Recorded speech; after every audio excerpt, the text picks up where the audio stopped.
What is going on, everybody? Welcome back. It is Dog Talk with your host, Holden. Glad to have you guys here as we get started with another episode here. We got a big one on tap. Georgia and Auburn facing off this weekend in a game that ended up being much tighter than most anticipated, especially with the way that the teams had really been playing in weeks past. And this is the episode. We're breaking it all down. We're going to review it.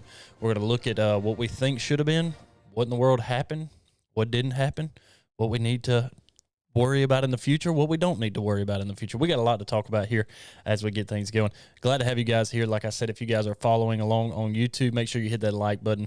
Leave us a comment. I greatly appreciate it. But let's get right into it.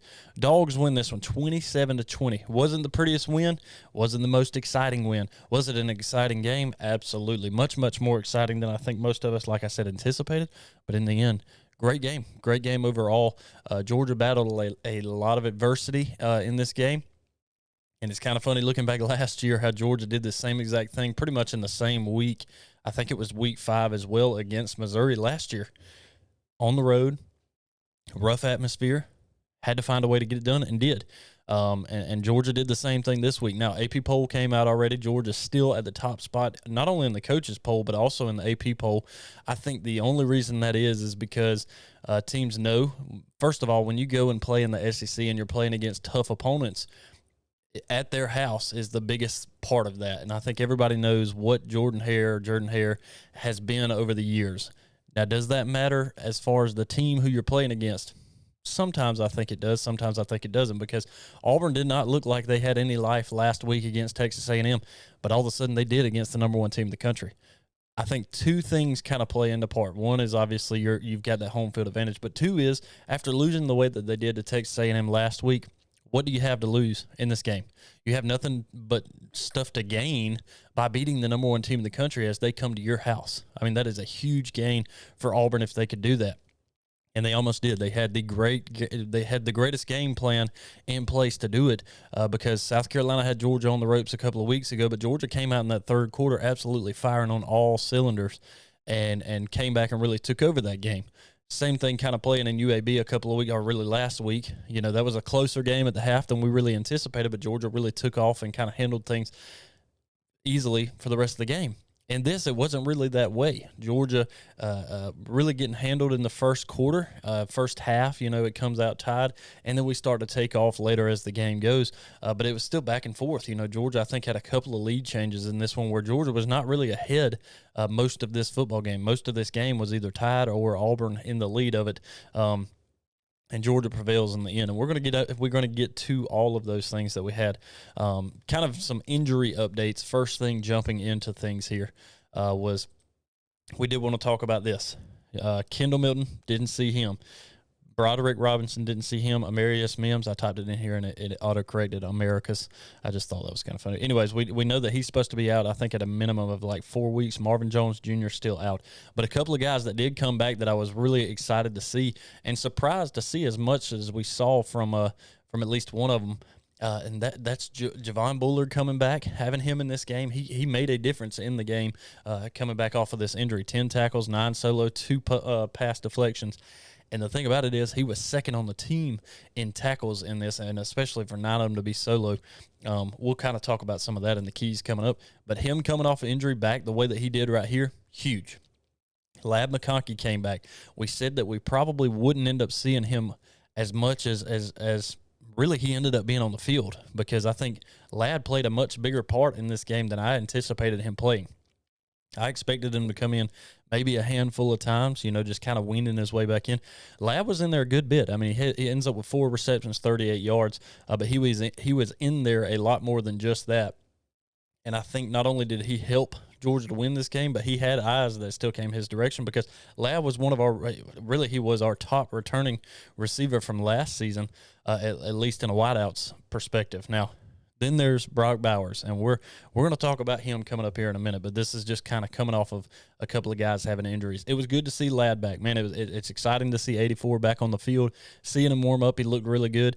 But in the weeks past, we had seen Javon do the same thing, and Javon didn't go. Matter of fact, he was out for another 2 weeks. We didn't see him against UAB after that either.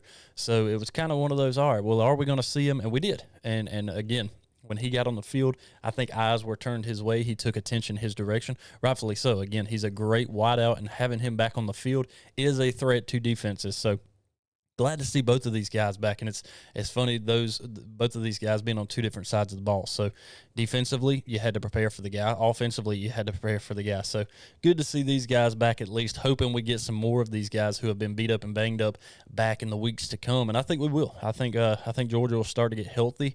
And that's a good thing. You know, we're reaching that midway point, which is just unbelievable right now. I mean, 5-0, great for the Dawgs. But we're almost at halfway point. You know, we got another week, and we'll be played 6 games, and we'll be at the halfway point. And that halfway point, by the way, has a huge matchup coming up this weekend, which we're going to talk about at the end of this.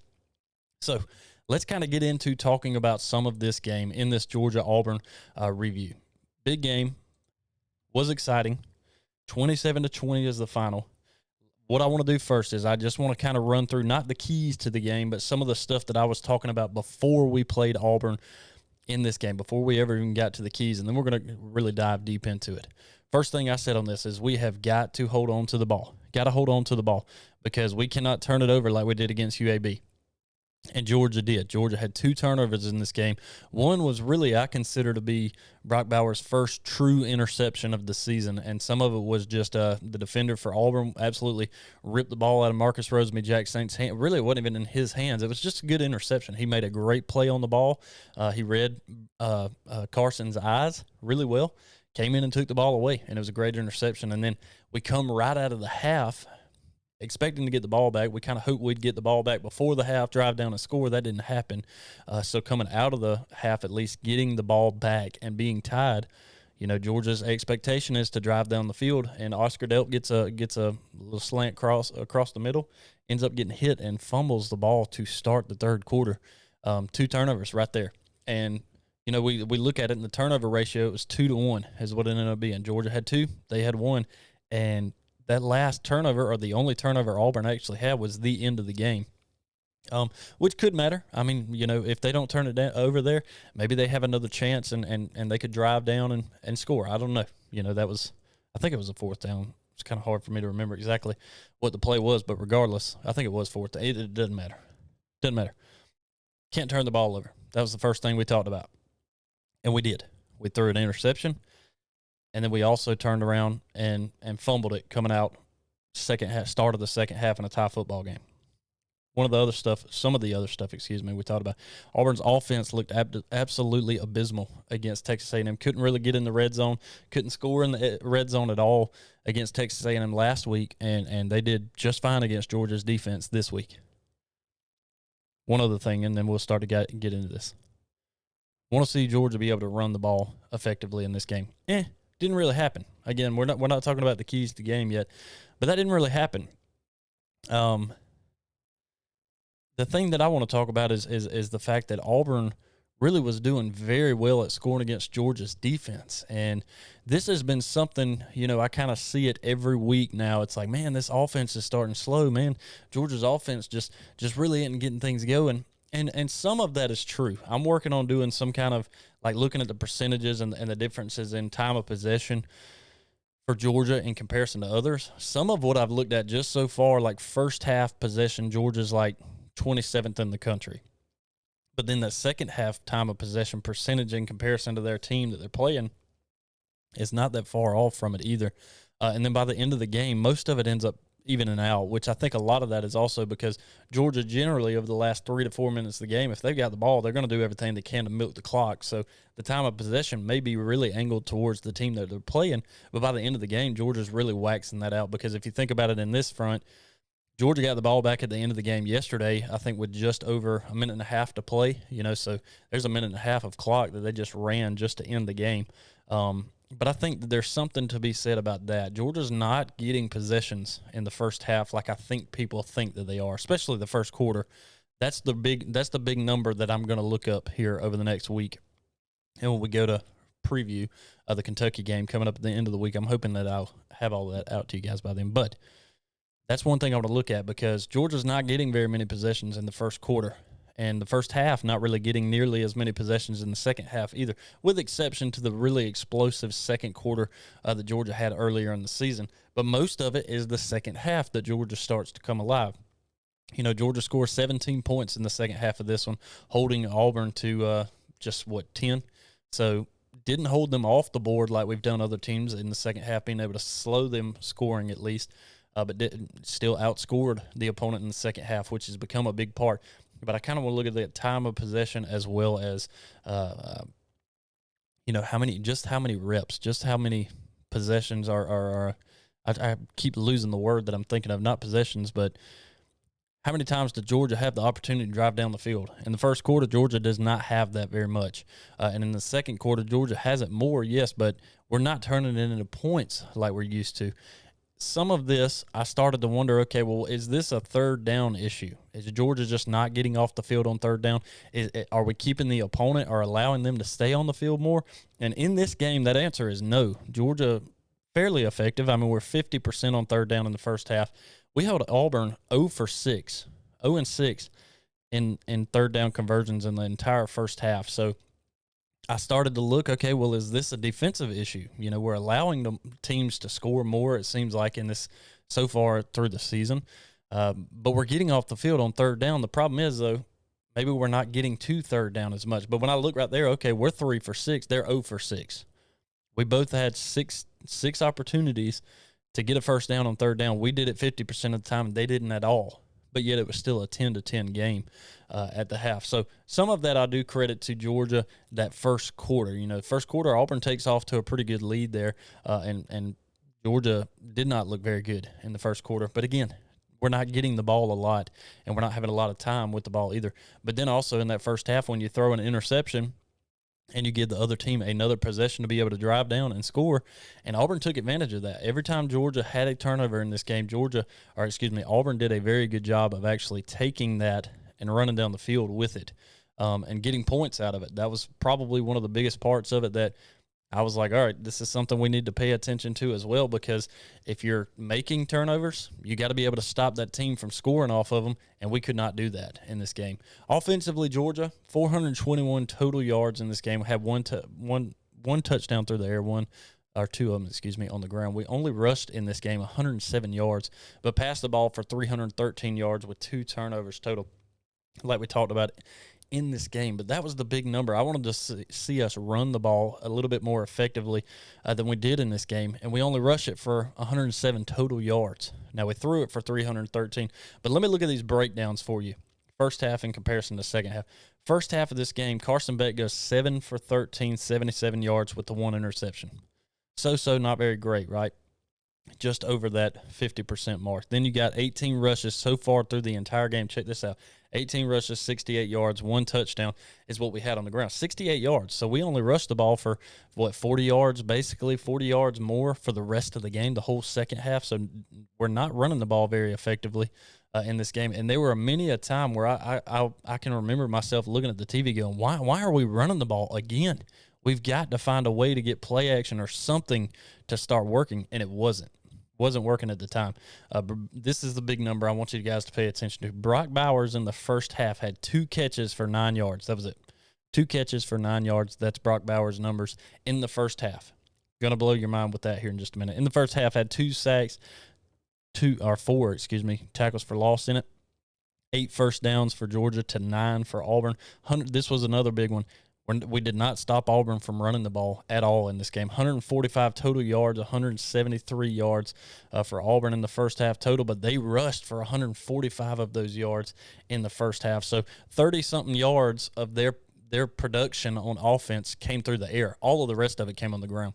Some of that is because they were very smart. They had Peyton Thorne in to begin. He had a pretty good start.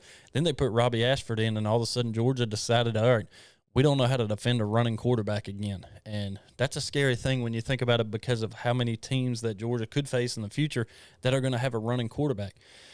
Now, Kentucky, maybe not, but Kentucky's got a great running back. And I think some of that, looking at it, thinking about it, okay, our edge rushers, this was probably the biggest part of this. when you have a running quarterback, instead of them being able to just rush in and say, all right, I'm locking down on the running back, they have to stop for a split second and decide, all right, running back, quarterback, who are we going for? And if you go for the running back, then the quarterback's got a wide open lane to run for a while.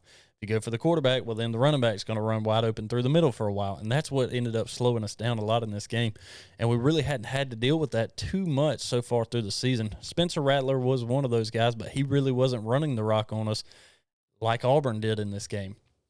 I don't think a lot of that was anticipated. I know coming into this game, I heard Hugh Freeze talking about he's taken over the reins as far as the offensive controls over the coordinator there, so he did most of the play calling for him. Maybe that's what Auburn needed in this, and that was the lightning in the bottle for him, being able to run on Georgia's defense, something that we really haven't had happen to us in the past. You know, Georgia's defense, especially rush defense, has been one of the best in the country for years, and this was a bit of a surprise to see Auburn be able to run as well as they did against us in this game. Again, 145 of those yards come through or on the ground for Auburn in this entire game, and through the whole half, Georgia had only had a total of 145 yards, so we equaled that.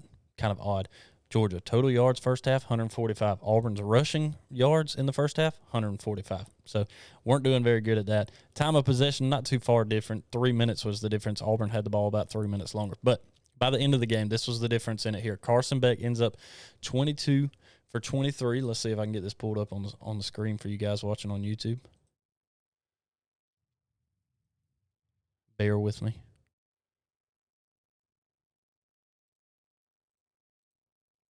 Yeah, here we go. By the end of the game, though, Carson Beck 23 for 33, 313 total yards.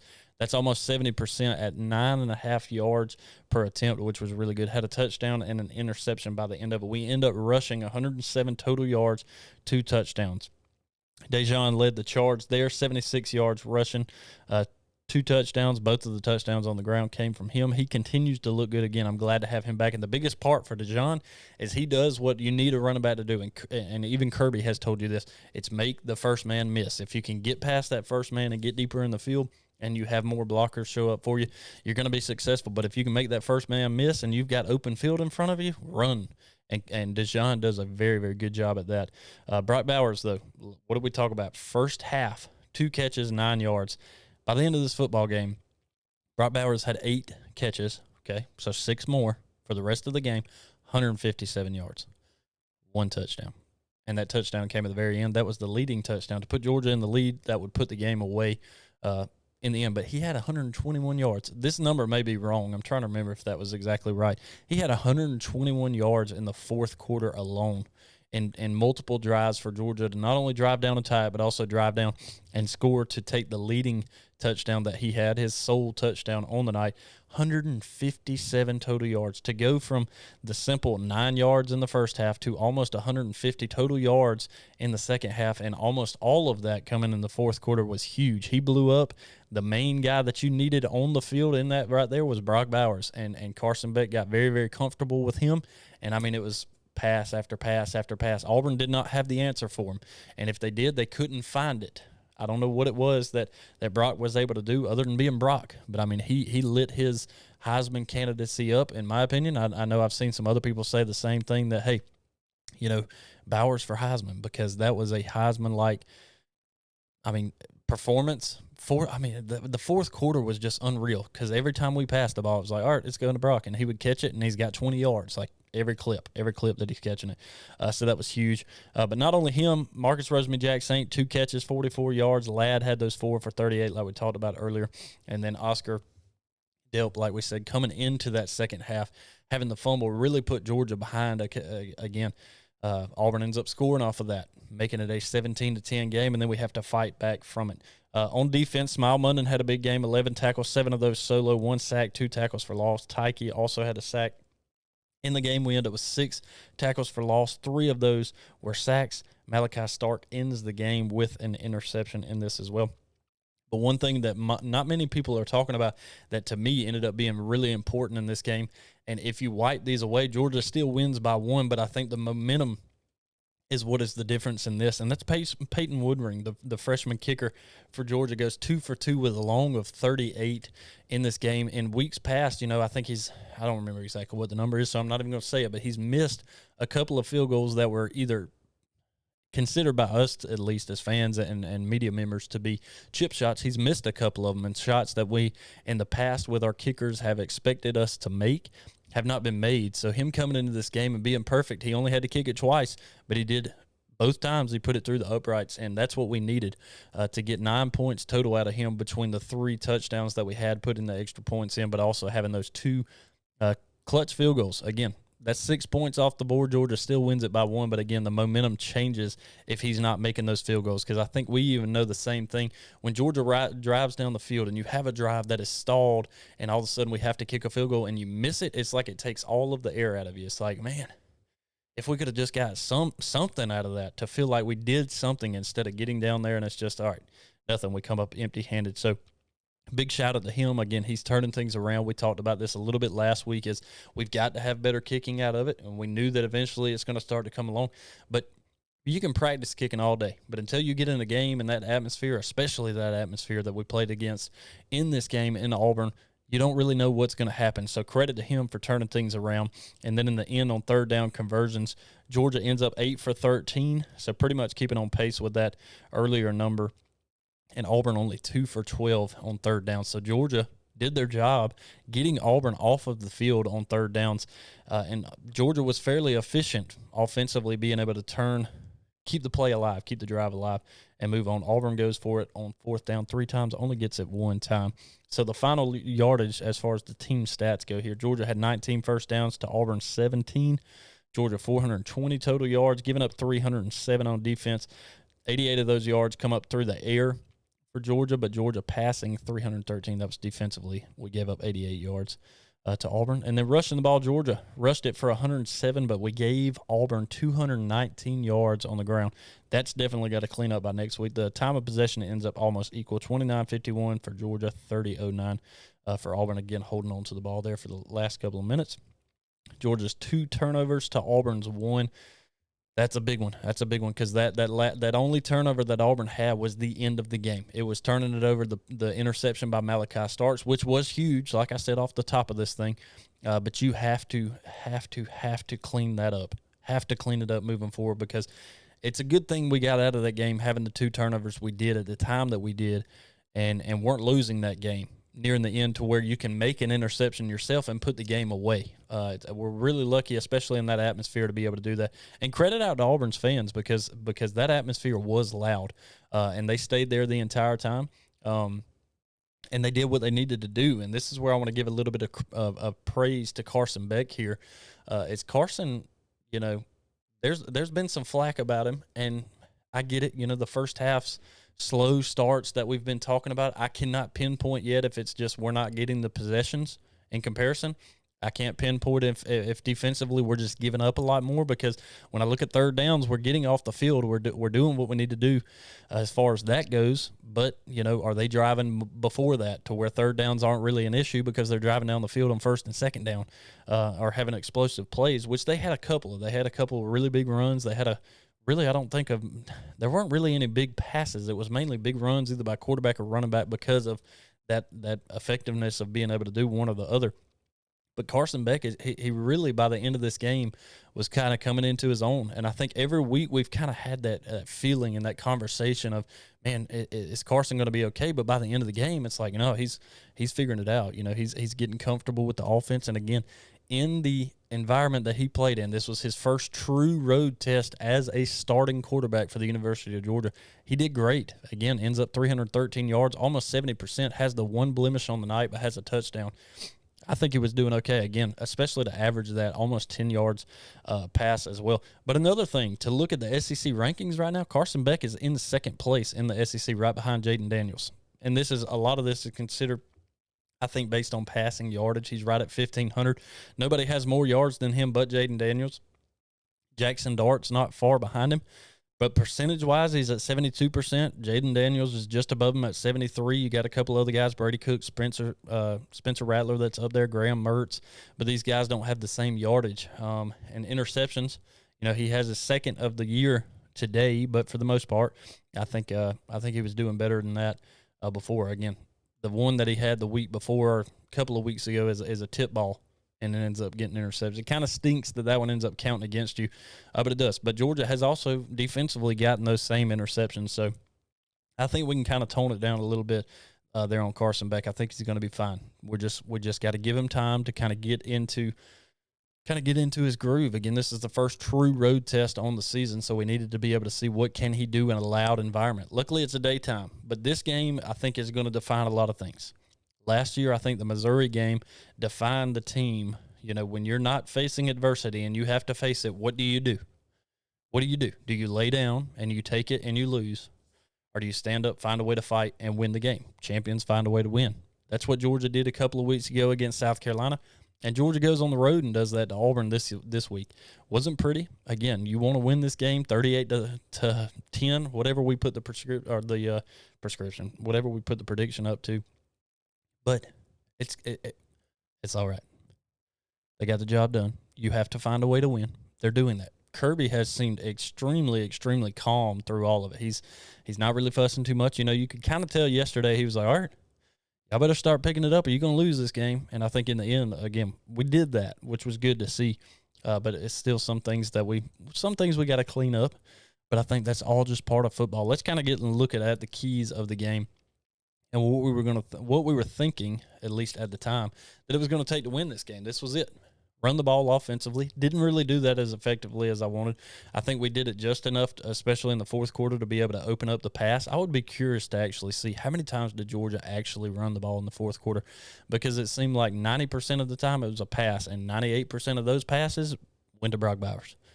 So running the ball, not so much. Communication, it was okay. I think this is another part. This is a part, and the reason I put this in the keys, Kirby talked about this beforehand, it's kind of simplifying the game plan, simplifying the playbook, because communication is going to become difficult in a loud atmosphere like this. So you take some plays off, you make things simple. You don't have these reads, these checks. Later into the game, you could tell Carson had a few of those, but the checks and reads that he was making, he communicated with his offensive line. He's not really communicating with the guys on the outside in the wideout spots. Part of that, I think, is because it depends on who's close to you, who can hear you, who can relay that message. And that's really all you saw happen. So that could be part of the key, too, of why this game wasn't as high-scoring as we thought, and why Georgia wasn't really being as efficient either, is because you didn't have the full playbook in here. And I know we've said, oh, yeah, open up the playbook. But, I'm serious in this, mainly thinking about Kirby talking about how you have to kind of not dumb things down, but you have to simplify things because of communication in a loud atmosphere.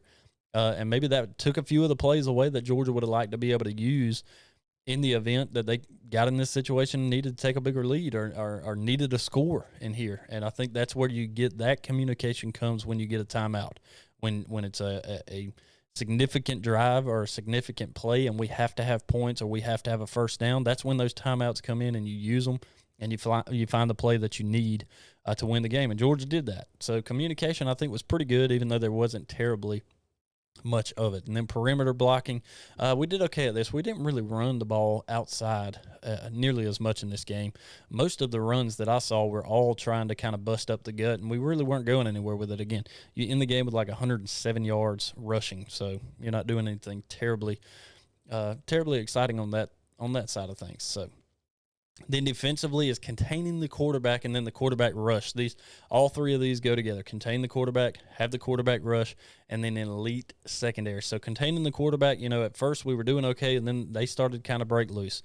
And then it's rushing the quarterback, attempting to keep them from breaking loose. And we did okay. We end up with 3 sacks in this one, 6 tackles for loss, I think is what we ended up on the night. So pretty good as far as that goes, but we got to do better at containing a quarterback when we play a quarterback who can run against us at the same time. And then elite secondary, we did okay. We've got some younger guys that are in there that are still learning. I saw one play, I think Dalen Everett might have been the guy who was defending on it, and it reminded me of Tyson Campbell, who back in the day, he just, every time there was a pass his way and he's back there, man, he never would turn around and find the ball. It was like it always hit him in the back of the head, and it's always a PI. Every time a defensive pass interference is coming. And And that's what he reminded me of. But then later in the game, he made up for it. He did turn around. He did make a play on the ball. And I think you saw that start to change a lot for this defense. So secondary did pretty good. We rushed the quarterback decently, and then containing the quarterback, yeah, I'd probably put that like a C plus maybe. So on our keys to the game. Not the greatest, but also not the worst. So what do we have? Score prediction on it was 38-13.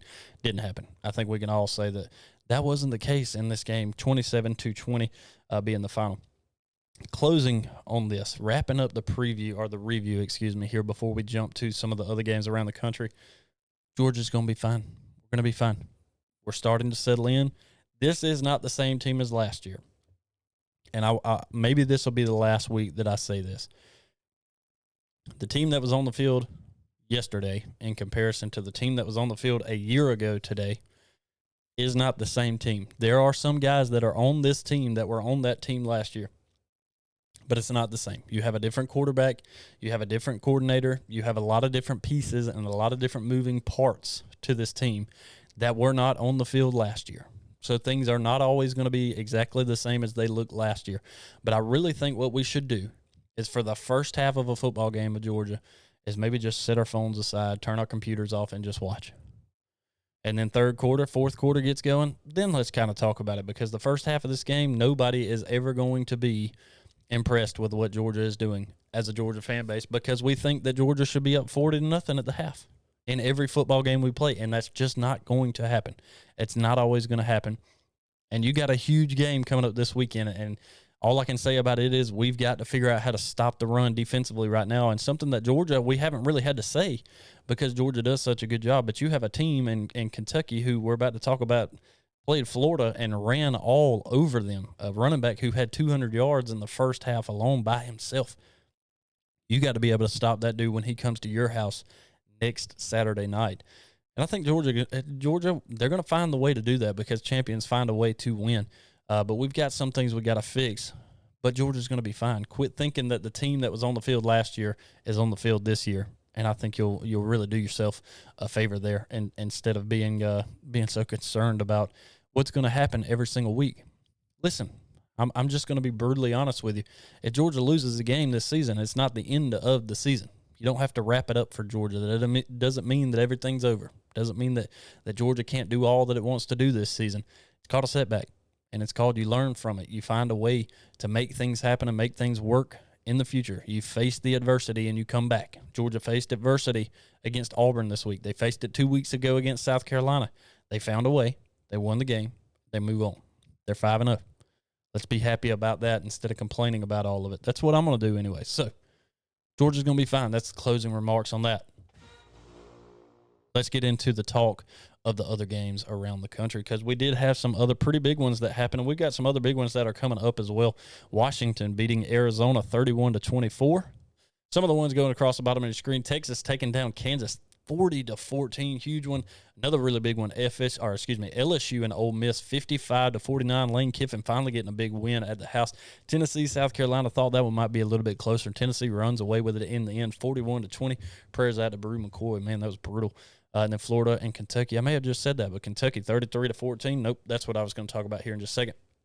Kentucky taking down 22nd ranked overrated Florida 33-14. Running all over. At one point, this game was a lot worse than that. Florida made it look a little bit better in the end, but Kentucky, like I said, their running back Ray Davis, the dude had like 200 yards in the first half by himself against them, and pretty much every touchdown was his. He single-handedly took that game over for Kentucky and absolutely boat raced Florida. So that's something Georgia has to prepare for coming up this week. I don't need to tell you that. Kirby Smart knows what he's doing. He's going to prepare for that guy running up the middle and do everything he can to take the ball out of his hand and try to put it in Devin Leary's, which that means our secondary has to be prepared for that. Some of the other big games, USC, Colorado. USC took away from this game. They were gone. The game was over. It was like, oh, here we go. Colorado getting boat raced again. And then here they come. The Buffaloes started to come back there at the end. If they had some timeouts and didn't have to kick an onside kick at the end of this thing, might have been really, really tight. 48-41 ends up being the final. Notre Dame and Duke goes down to the wire. Notre Dame ends up winning this one 21-14. That was a top 25 matchup in undefeated Duke and Notre Dame, who lost to Ohio State last week. Big game there, though. Alabama, Mississippi State. It was tighter earlier, but in the end, Alabama ends up pulling away from that one as well, 40-17 over Mississippi State. Michigan throttling Nebraska, 45-7. That's the first time they scored more than 37. It's only a touchdown more, but still. Penn State, 41-13 over Northwestern. Oklahoma, 50-20 over Iowa State. Oregon looks really good this year, 42-6 over Stanford. We talked about Tennessee and South Carolina. Texas looks really good. Again, top 25 matchup. Number 3, Texas, 40 over number 24, Kansas, 14. Missouri beating Vandy, 38-24 to remain undefeated. All of a sudden, the only undefeated teams in the SEC are still Georgia, Kentucky, and Missouri, and all 3 of which are 5-0, all 3 of which will play each other this year. Number 20 on the AP poll right now is where Kentucky is, and that's the matchup you get this weekend in Athens. A&M beats Arkansas 34-22.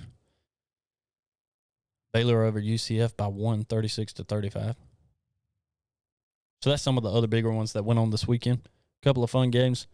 Big ones coming up this weekend that we're going to look at as well. Obviously, number 20, Kentucky coming to Georgia like we just talked about there. LSU and Missouri. So can Missouri remain undefeated, or will they fall again? LSU fell to Ole Miss. Ole Miss, Lane Kiffin finally getting the job done there in a big game. We wondered last week if he could finally get, or if he would ever win a big game. We're going to see what LSU is made of throughout the rest of this season. But the good thing for Missouri, that's at their house. It's a lunchtime kick, but LSU, Missouri, that could be a big one there. LSU taking their second loss. They fall down to like 24th, I think. Maryland and Ohio State, don't really expect that to be much. This will be a big one, though. You get that Red River rivalry or the Red River shootout, whatever they want to call it now. Number 14, Oklahoma at number 3, Texas at lunchtime. That's going to be a big one. Washington State at UCLA, Syracuse and North Carolina. Clemson did beat Syracuse this weekend, so that was a big one because Syracuse was undefeated. May matter, may not. Alabama travels to Texas A&M at 3 o'clock. You can never sleep on this one because somehow Texas A&M finds a way to get it done a lot of times. Virginia Tech at Florida State. UCF and Kansas. Vandy at Florida. Hey, Vandy won last year. You never know, but it is at the Swamp. 4 o'clock. What a strange kick. Notre Dame at Louisville. Arkansas at Ole Miss. Never know. That was a big game last year, that came down to the final play. Michigan at Minnesota. Fresno State at Wyoming, Oregon State at Cal, Arizona at USC. So we got some big games that are coming up this weekend as well, and I will at least put up my top 5 because it did change for me. I moved some things around. After Texas beat Kansas this past week, I give them the top-ranked spot. And some of this I rate off of, yes, did Georgia win? Absolutely. Did Georgia find a way to win? Do champions do that? Yes. I have so many people that tell me, yeah, but they're back-to-back national champions. You're right. But you cannot take what happened last year and put it on the field for what's happening this year. Right now, Georgia has showed a little bit of blemishes in that armor, some chinks in the armor in some of these games that they're playing. Does it mean that they're not the number 1 team in the country? No. And the AP voters still keep them there. The coaches' poll still keeps them there. And there's a reason for that. I could very well still keep them there as well and say until they lose, they are number 1. And more than likely, that's what's going to happen. But after the way that Auburn played last week, and now they completely flipped the script and turned things around this week, and Georgia continues to turn the ball over. If Georgia doesn't turn the ball over as many times as they do over the past 2 weeks, both of these games probably look a lot different.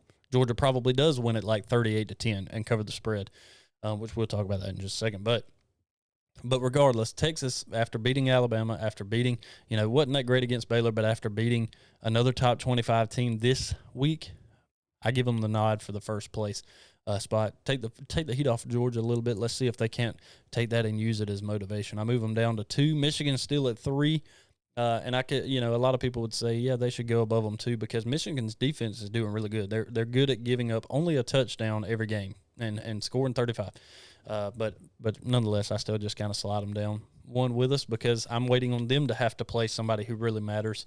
And then FSU neutral. I think Ohio State was neutral this week too, so they both kind of just slide down with us as well, or really stay put. But that was really the only change was I think Texas being in that 1 spot. And again, maybe that's more of just motivation. I still think Georgia's number 1 team in the country, but as far as my top 5 goes, that's kind of my reasoning behind it is just because Texas has played some pretty big games so far, and they've showed up and they've done their job, especially the way that they handled Kansas this week. Let's see if that can continue when they play Oklahoma this weekend, though, because that's going to be a big game. And Georgia's got a big one on tap, too. Kentucky, 2 undefeated teams coming together in this matchup. I think Oklahoma's undefeated, too, so you got 2 big undefeated matchups going up over there, and 2 teams that'll be in the SEC next year as well. So that's kind of some funny things, some fun matchups anyway. And then one of the other things I wanted to talk about before we get to the weekly picks and review those was Georgia has opened against Kentucky as like a 17-point favorite. We went on the road to Auburn as 14 to 14.5 point favorites, and we didn't cover that, but they open at home against an undefeated 5-0 20th ranked Kentucky team by 17. So I don't know, somehow Vegas seems to get it pretty close with some of them, but I don't necessarily do the same thing. As we look at my weekly picks here, I did take Georgia over Auburn, give me that win. Then I took LSU over Ole Miss. I thought even though that it was at Ole Miss, Lane Kiffin hadn't proven it. He hadn't showed up, and of course he would prove it the week after it when I decided to pick against him. So I took LSU minus that 2.5, figured they could win it by at least a field goal. There for a while, it looked like they were going to, and Ole Miss late in the fourth quarter drives down and takes the lead and ends up winning that one. So boom, I go from 1-0 to 1-2. And then South Carolina, Tennessee, again, same thing. South Carolina looked really good in the first half of this one. Actually had the lead for a little while. Tennessee comes back, but it's kind of back and forth, a little bit close there. Then Tennessee starts to pull away, and I'm like, okay, they can pull away, but just keep it within 12.5. Well, they didn't.